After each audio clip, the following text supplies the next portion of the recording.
कुदरत अकाल पुरख दी जो है सच्चा सिरजनहार जिन्हें साजी सारी सृष्टि जो है सबदा करतार उस करतार दा मैं और इस ताबियादार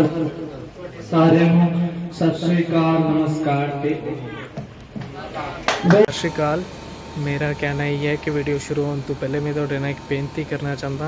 कि तुहाडी जिंदगी दे सिर्फ 20 मिनट मेरे लिए बहुत ज़्यादा ज़रूरी हो सकते हैं। इस करके प्लीज़ सिर्फ 20-15 मिनट कट के ना तुसीं ये वीडियो ज़रूर देखो और इस दे नाल मैनूं हौसला वाइज होएगा, मैनूं हौसला मिलेगा, मैं रोज़ ये वीडियो बना सकांगा। प्लीज़ सिर्फ 20 मिनट दे के अपने ये वीडियो नूं पूरा देखो, एंड तक देखो प्लीज़। बस इन्नी सी गुजारिश इस वास्ते कबूल कर लो, ज़्यादा कुछ नहीं मिलता, सिर्फ 20 मिनट का। Thank you. सत श्री अकाल। सब तो पहले मैं सारिया का शुक्रिया अदा करना चाहूँगा। सब तो पहले जोगेश्वर भरा दा पहले दो इवेंट हुए में कुछ कह नहीं पाया, बहुत ज़्यादा नर्वस हाँ मैं ते कुछ गल में सीधा आया, माइक पकड़िया ते शायरी बोली ते सुना दिया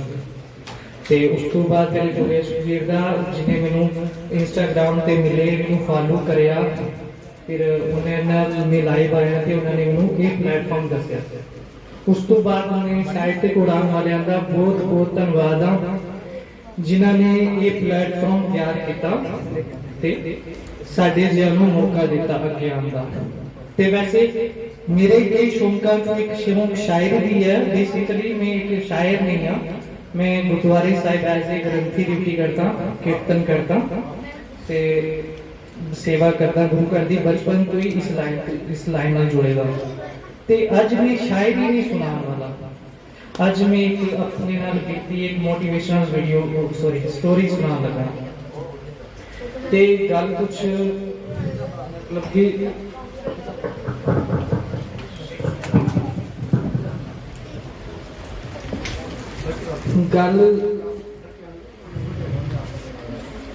गल है करीब 2012 की। मेरे दादा जी पटन गुरुद्वारे डिप्टी गर्दसन करते उन्हों का अचानक ही आर्मी गड्डी नाल एक्सीडेंट हो गया ते उस टाइम मैं उड़ी एज ए ग्रंथी डिप्टी करता था। उड़ी मूवी तुसीं सारे ने देखी होगी। उड़ी उसी जगह एक उड़ी तो 4 किलोमीटर आगे इस्लामाबाद जगह का नाम है, गाँव ते सिख रहंदे ते मैं उत्थे एज ए ग्रंथी डिप्टी करता था। मेरी उम्र उस टाइम मेरी पहली डिप्टी सी ते मैं उस टाइम मेरी एज 15 साल सी ते उस तो बाद मेरे दादाजी का अचानक एक्सीडेंट हो गया आर्मी गड्डी नाल ही। वो वैसे काम में स्लो चले करती सी, उन्होंने पता नहीं चले, वो सामने जा रहे सन, अचानक ही एक्सीडेंट हो गया ते फिर उन्होंने हॉस्पिटल लेके गए और मैनू भी कॉल करी ते मैं पुज्जिया,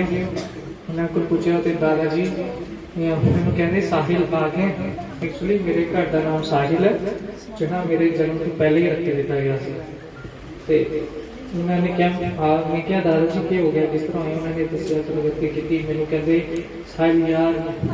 यमराज दिख रहे। मैं क्या दादाजी इन्नी चिल करो, कुछ नहीं होता, मैं इतनी हाँ कोई यमराज वगैरह कुछ नहीं होगा। बट कहते मैं क्या दादाजी अभी तुम सेंचुरी पार करनी है, टेंशन ना लो, कुछ नहीं होता। दादाजी कहते चल ठीक है। आर्मी गड्डी नाल सी ते आर्मी नाल असीं वो नहीं कर सकते थे, मतलब कि केस भी नहीं कर सकते सा, बट असीं कीता नहीं कि करना केस करके। फिर उन्होंने कंप्रोमाइज किया ते कर्नल ने सानू बुलाया, मैनू बुलाया, पापा ने बुलाया तो उन्होंने कहा कोई गल नहीं, कंप्रोमाइज से मैनू आर्मी भर्ती किया जाएगा। पहले इसकी एज पूरी होगी, एज पूरी होने तक आर्मी के अंडर पढ़ाया जाएगा, फिर दैन भर्ती कराया जाएगा। बट गल इस उन्होंने मैंने बुलाया, मैंने पूछा कि तेरी क्वालिफिकेशन क्या पढ़े करते हो, कितनी पढ़े करते हो। तो मैं क्या सर एक्चुअली फैमिली प्रॉब्लम की वजह मैं कभी स्कूल नहीं जा सकता। और वो गल ये सी कि जो मेरी 6 साल उम्र सी, 6-7 साल उम्र से मेरे मॉम डैड का डिवोर्स हो गया। दैन उस तो बाद पहले मेरे घरदियां ने पहले मम्मी को गए, फिर मम्मी की शादी हो गई, फिर दैन डैडी को आए, कस्टडी डैडी को आई। फिर उसके कारण कुछ इस तरह होया कि कोई संभाल नहीं पाया। पहले पंजाब आश्रम पाया गया, फिर जम्मू आश्रम पाया गया, फिर ਤੇ ਵਿਗਿਆਨ ਆਸ਼ਰਮ ਕਮੂਚੀ ਅਨਾਥ ਆਸ਼ਰਮ ਹੈ ਜਿਹੜੇ ਪੰਜਾਬ ਦੀ ਹੈ ਤੇ ਤੇ ਇਸ ਤਰ੍ਹਾਂ ਕਰਕੇ ਮੈਂ ਗੁਰਦੁਆਰੇ ਦੀ ਗੁਰਬਾਣੀ ਸਿੱਖੀ ਪਾਠ ਸਿੱਖਿਆ ਕੀਰਤਨ ਸਿੱਖੀ ਦੈਨ ਉਸ ਤੋਂ ਬਾਅਦ ਉਹਨਾਂ ਨੇ ਕਿਹਾ ਕੋਈ ਗੱਲ ਨਹੀਂ ਤੇ ਉਹਨਾਂ ਨੇ ਆਪਣੇ ਪ੍ਰਿੰਸੀਪਲ ਨੂੰ ਬੁਲਾਇਆ ਕਰਨਲ ਨੇ ਪ੍ਰਿੰਸੀਪਲ ਨੂੰ ਬੁਲਾਇਆ ਐਕਚੁਅਲੀ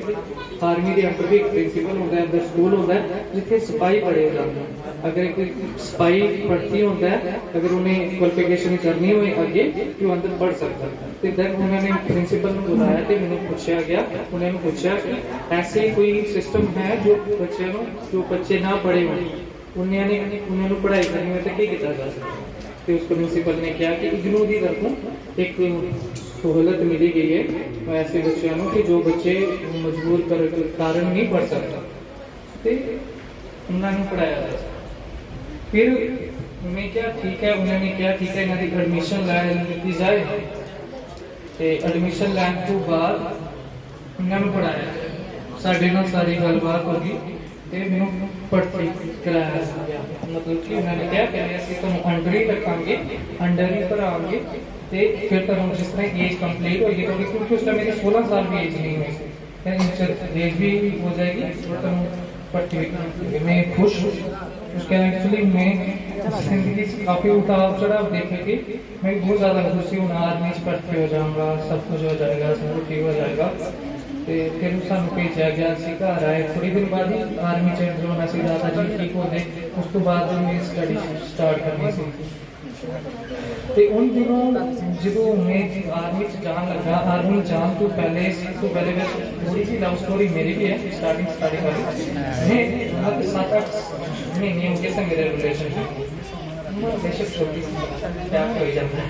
है तो उस टाइम मेरी गर्लफ्रेंड भी मेरी एज की थी मैं उन्होंने मिलन गया एक्चुअली वो मिल नहीं पाई मैं क्या उस टाइम फोन भी नहीं होता फिर मैं फोन भी सी मेरे को सी उसको फोन नहीं सी ना उसके फैमिली फोन और वो इस जगह सी कि मैं बार बार उसके घर आ नहीं जा सकता क्योंकि सवाल बहुत किए जाते हैं इस मामले से फिर वगैरह मैं कहता कि कोई गल नहीं नौकरी मिली गई है मैं कामयाब हो गया आगे जाके सब कुछ हो जाएगा असं दोनों बड़ी होंगे ब्याह करांगे तो बच्चे होंगे तो असं दोनों माँ प्यो बन जाएंगे सोच के मैं प्यो के नहीं बच्चे बन सॉरी मैं प्यो के नहीं बनी ना पट्टा जो दो बच्चों की फिर चलो एक कहानी चैप्टर से क्लोज हो गया मेरे ठीक कहानियां फिर पढ़ाया फसाई भी सी ते फिर मैं आर्मी च आया वापस आर्मी ते मैनू की किया गया 6वीं 7वीं 8वीं 9वीं 10वीं की किताबां सामने ले आके रखी ते मैनू क्या कि एक तेनों पढ़ना है फिर एक तेनों समझना है ते फिर ये समझ के पास करना है फिर तू भर्ती होएगा मैं क्या मैं ठीक है कर ही लांगे यार इतनी किताबें मैंने खोली नहीं सर बस जिस तक खोली नहीं सर मैनू पूरा भरोसा सी अपने आप पर मैं कुछ भी कर लेना बट चक्कर ये होया कि देखो यार एक चीज एक कंटिन्यू बच्चा पढ़ता first second third fourth section 8 9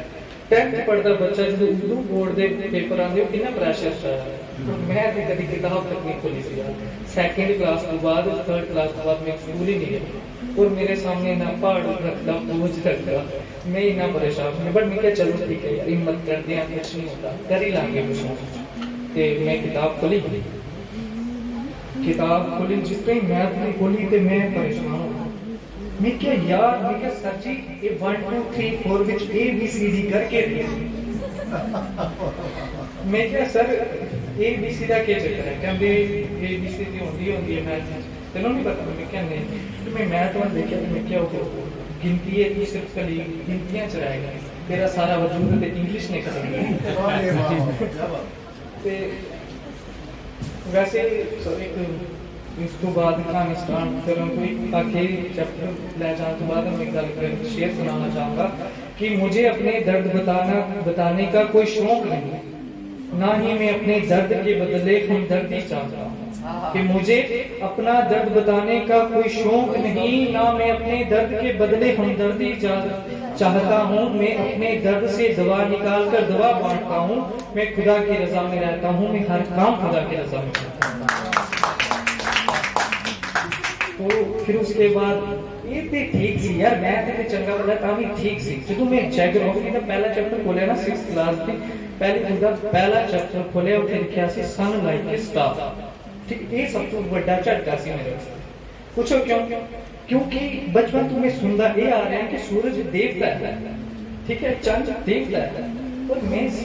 Haryana, मेरे 4 सर होते सन, एक हरियाणा का, एक उड़ीसा का, एक चंडीगढ़ का, एक तमिलनाडु का। आर्मी से अलग अलग एरिया एक जगह इकट्ठे करके रखे थे, वो भी मेरे से पढ़ाई कराते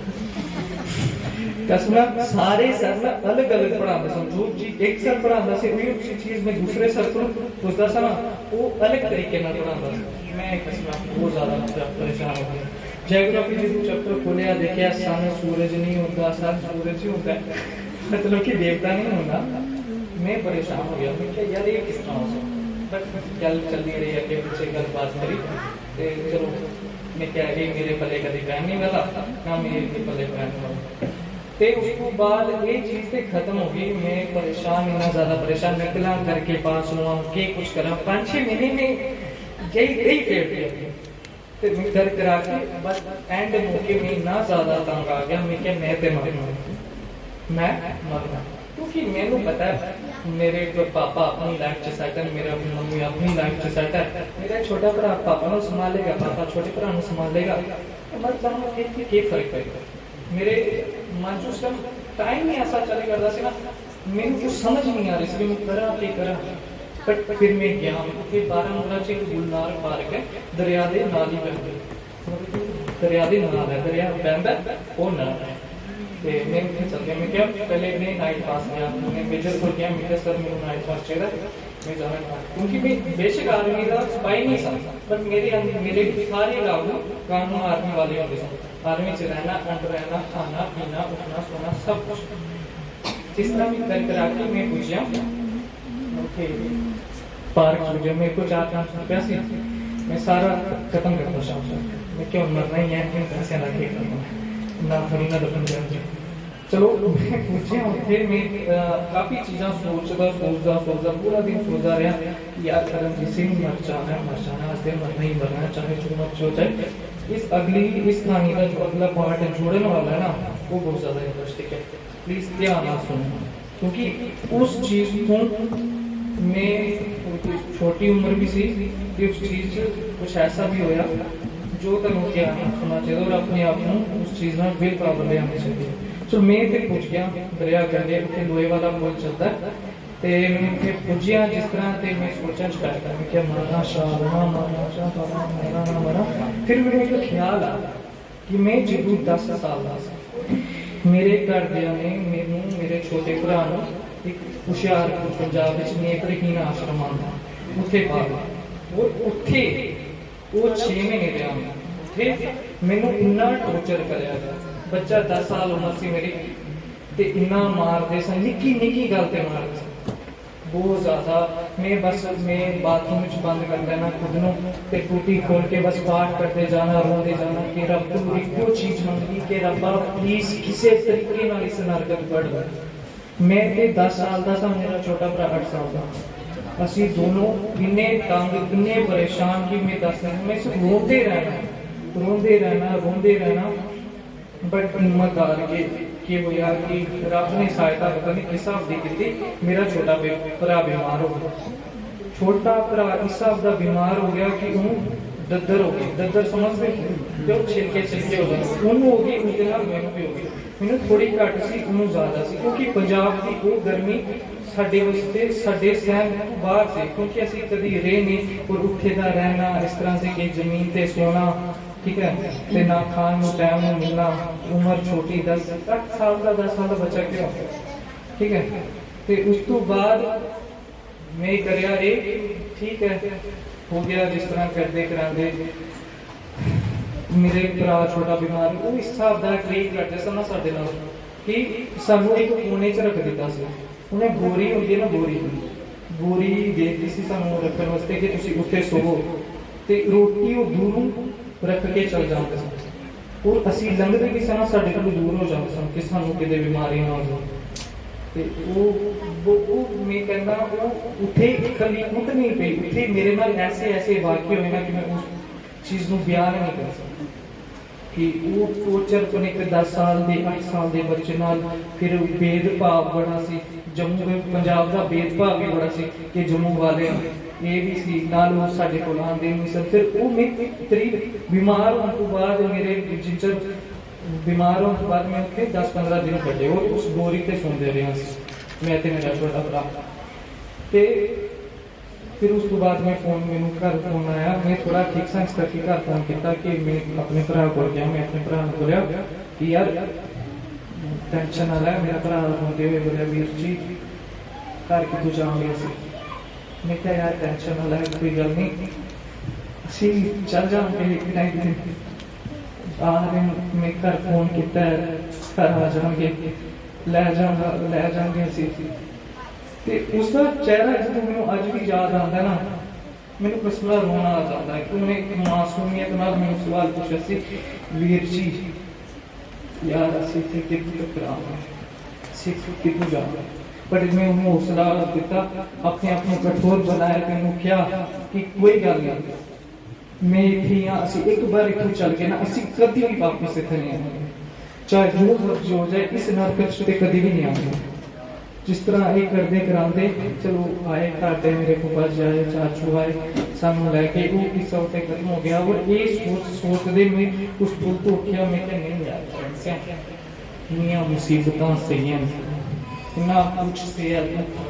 कई काम कितने में बहुत कुछ किया है मतलब कि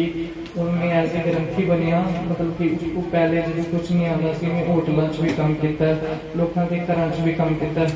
काम करने में जो किया सच्चाई जो सच्चाई है उसको किस खाना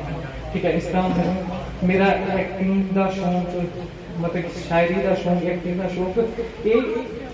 आस्ता आस्ता बढ़ता गया क्योंकि मैं अलग अलग तरीके की अलग अलग जिंदगी जीता रहा मैं कई रोल किए अपनी जिंदगी बेस्ट एक्टर रहा मैं अपनी जिंदगी मैं हर कभी भी ना मेरा स्टोरी सुनाने का एक पर्पस है कि बंदे च इतनी विल पावर होनी चाहिए कि अगर सामने मौत भी खड़ी होए ना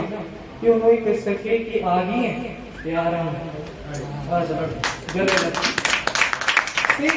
असी अक्सर अपने आप को ना डिमोटिवेट करके परेशान करके अपने आप को हरा देंगे अब खुद ही हराते हैं सब तो बड़ा दुश्मन भी असी सब तो बड़ा दोस्त भी असी क्योंकि असी जो किसी तो उम्मीद रखते हैं ना जो वो टुटती है ना उदो नुकसान साडा होंदा क्योंकि उम्मीद असी रखी होंगी दिल असी लाया होंदा ते और जेड़े 9 साल 10 साल का रिलेशनशिप उन्होंने मेरे को कि जो कभी छोड़ गया ना उन ज्यादा संजोगो उन ज्यादा एक दिल के कोने च समेट के रखा ते एक नई ज्यादा बना क्योंकि यार इस दुनिया की हकीकत ये हुआ है ना कि सबकी अंत एक ना एक दिन होना ही होना है ना एक ना एक दिन हर किसी चीज का अंत होना ही होना इस करके खुद को ज्यादा परेशान नहीं करना अपनी तकदीर आप अपने फैसले आप करना यार बाकी ते सानू पता है उनमें मेरी जिंदगी च कई वाकये ने कई अच्छे ने बुरे ने जिस तरह भी सी ना बट मेरे विच इतनी विल पावर है ना कि मैं कभी भी किसी भी टाइम किसी भी मुसीबत पे खड़े होके तैयार हो जाता कि मैं इस चीज का मुकाबला करता यार 10 साल की एज 3rd डिग्री टॉर्चर है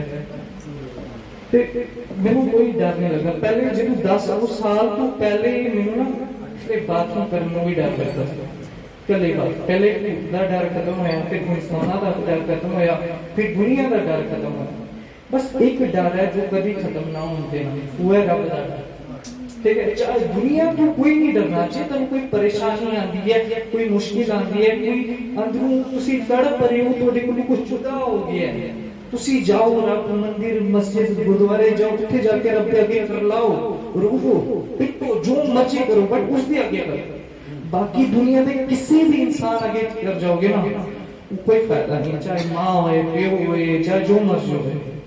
मेन रब ही है ठीक है जे माँ नू पुत मिलता है जे पुत नू माँ मिलती है तो माँ नू भी तो पुत मिलता है ना जे माँ नू धी मिलती है तो धी नू भी माँ मिलती है ये पेरेंट्स को बच्चे भी तो मिलते ना ये बच्चे में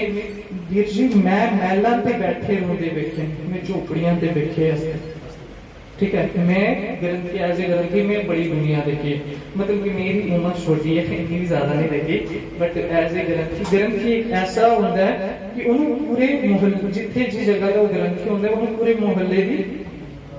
पता होता है, मतलब कि उन्होंने पूरा मोहल्ला संभालना होता है, उन्होंने इस नाल भी डील करना पैंदा है, उस नाल भी डील करना पैंदा है, वो सब नाल सेम डील करना पैंदा है, ऊंच नीच नहीं देखी जाती। ये चीज बस एक गल कहना चाहता जे थोड़े को कुछ हो गया है या कोई परेशान हो, कोई चक्कर नहीं, हर मुसीबत एक ना एक दिन कट जाती है और ये जिंदगी का दस्तूर है, जिंदगी से सब कुछ खत्म होता ही होगा, बस यादा सजो और असलियत समझो और खुद नु इतनी विल पावर दो कि तुसी रब दे सामने जाके ये कह सको कि रब्बा तू मैनू भेजा देसी धरती ते, मैं तेरे खिलाफ कभी नहीं गया, मैं मन नीवा रख के दिल साफ रख के सब त्याग के तेरा नाम जपया, मैं तेरी रजा विच रहा, मैं तेरा कहना मने, ठीक है। बाकी यार देखो महल जिन्हें कोई अमीर कितना भी क्यों ना हो जाए, ठीक है, अंबानी उसको 83 बिलियन है, कि उसकी चाहत खत्म होगी अमीरी की, वो ऑलरेडी लगी है ना पैसे कमाने, है ना, पैसे कमाने लगी है ना, चाहत खत्म नहीं होती, चाहत कभी नहीं खत्म होती। रब को जाया करो, दरगाह जाया करो, एक कोई चीज मंगया करो कि रब्बा जेड़ी भी रजा च रखी ना बस सुकून बख्शे, भावें 2 रोटी दे भावें 4 रोटी, बस सुकून बख्शो, चाहे जो ठीक है। ते बाकी जे तुहानू मेरी स्टोरी चंगी लगी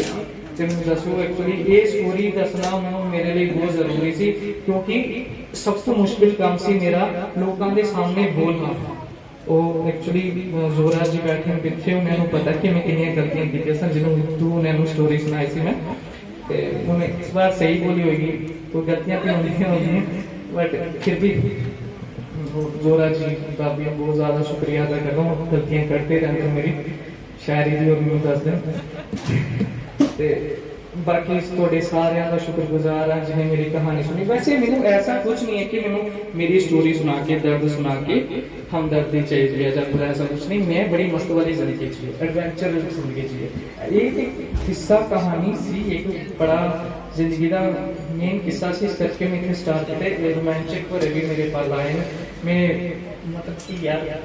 सारे काम कर धीरे मतलब बिंदास होकर जिंदगी जिए, मतलब कि मैं एक गल कहना चाहूँगा, मैं ज़्यादा रब की रजा च रह के जिंदगी जिए, रब ने जिस तरह रखा उस तरह जिंदगी जिए, बस हिम्मत नहीं हारी मैं कभी, और मैं कभी ये भी नहीं सोचा कि मैं कभी हार सकता। बहुत ज़्यादा शुक्रिया, अगर ये गल रह गई तामी बहुत ज़्यादा शुक्रिया। अगली बार अगली मोटिवेशनल स्टोरी ना लाएंगे जो समझाएंगे, तो शायरी मेरी चलती रहती है ना, कहते ये पल कुछ पल दे सब कहानी किस्से बन जाएंगे, कि ये पल कुछ पल दे सब कहानी किस्से बन जाएंगे, सारी दुनिया भी खत्म हो जाएगी, ऐसे एक दिन मर ही जाएंगे।